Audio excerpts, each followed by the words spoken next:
और हमारे लिए प्लस पॉइंट ये रहा कि महुआ में हमने मेडिकल कॉलेज देने का काम किया है। और महुआ में जो जिस तरीके से मेडिकल कॉलेज बना है, अब लोग इंतज़ार कर रहे हैं कि कब महुआ का मेडिकल कॉलेज शुभारंभ हो, कब शुरू हो, ताकि वहाँ पे लोगों को, वहाँ के अगल बगल के लोगों को रोज़गार मिले। कोई प्रोफेसर बनेगा, कोई टीचर बनेगा, कोई अस्पताल में कर्मचारी रहेगा, कोई डॉक्टर रहेगा, तो कितना ज़्यादा हम अपने तरफ से, अपने संगठन की तरफ से, जनशक्ति जनता दल की तरफ से लोगों को रोज़गार देने का काम करेंगे। असल में तो जब महुआ मेडिकल कॉलेज जब शुरू होगा, जब वहाँ पे संचालन में आएगा, तो वहाँ पे लाखों करोड़ों महुआ के अगल बगल के जितने लोग होंगे उनको कितना रोज़गार मिलेगा, ये देखने वाली बात होगी। तो ये हमारे लिए प्लस पॉइंट है महुआ का मेडिकल कॉलेज। सर, एक सवाल और है तेज प्रताप जी कि जिस तरीके से महुआ में आपने मेडिकल कॉलेज दे दिया, ये किसी विधायक की कह सकते हैं कि उसके अंदर में आने वाली चीज़ नहीं थी, लेकिन बड़ा काम किया मुख्यमंत्री नीतीश कुमार से आपने। देखिए, कॉन्स्टिट्यूंसी में जिस तरीके से विधायक जब आते हैं वहाँ, तो बहुत सारा चीज़ क्या होता है कि उनको उतना पावर रहता नहीं है, लेकिन अपना विधायक की का समझिए कि हमको वैसा कुछ पावर मिला था। हम मंत्री भी रहे थे, तो हमको एक मौका मिल गया, और हमने जो मौका मिला उसको हमने गंवाया नहीं। हमने काम में ही वहाँ के महुआ के लोगों के लिए ही हमने मेडिकल कॉलेज देने का काम किया। तो वहाँ के लोगों से डिमांड भी था, हमने पूर्व में वहाँ हमने वादा भी किया था कि महुआ को हम मेडिकल कॉलेज देने का काम करेंगे, और हमने अपने वादा को पूरा करने का काम किया। लेकिन बहुत बड़ी बात है तेज प्रताप जी कि बहुत कम उम्र, मतलब कह सकते हैं कि उसमें राजनीति की शुरुआत भी कह सकते हैं आप, उस वक्त आपकी सोच ऐसी थी।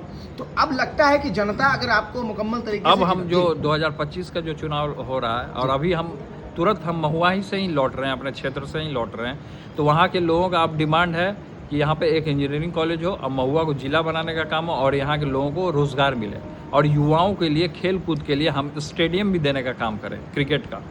तो ये सब वादा हमने किया है, और इसको अब हमको पूरा करना है। हम इसी काम में अब लग गए हैं। सर, एक सवाल और आपसे कि अभी पलायन बहुत बड़ा मुद्दा है, और जनशक्ति जनता दल जिसके राष्ट्रीय पूरे बिहार में पलायन सबसे बड़ा मुद्दा है। और पलायन जिस तरीके से हो रहा है, जिसका कारण है कि यहाँ पे इंफ्रास्ट्रक्चर खराब है, मिल, चीनी मिल वगैरह सब जो है बिहार का, वो सब बंद पड़ा, कोई फैक्ट्री नहीं है, उद्योगमी है जो कि उद्योग नहीं लगाना चाहते हैं, क्योंकि यहाँ पे पूरे तरीके से क्राइम फैला हुआ है, और क्राइम का अंबार लगा हुआ है, और सरकार जो है इस पर लगाम नहीं लगा रहा। अब प्रशासन के लोग हाथ पे हाथ धर करके बैठे हुए हैं, जिसका कारण है कि रोज़गार से यहाँ के युवा लोग वंचित हो गया है, जिसका कारण है कि बिहार छोड़ करके लोग बाहर जाके पलायन कर रहा है। तो हमारा सबसे पहला प्राथमिकता ये है, हमारा जनशक्ति जनता दल का जब सरकार बनेगा, तो सबसे पहले कि हम जो युवा जो भटक गया है, जो इधर उधर चला गया है, उसका पलायन को हम रोकने का काम करें। एक सवाल और आपसे है सर कि 2015 में आप जब विधायक बने, पहली बार स्वास्थ्य मंत्रालय की जिम्मेदारी मिली,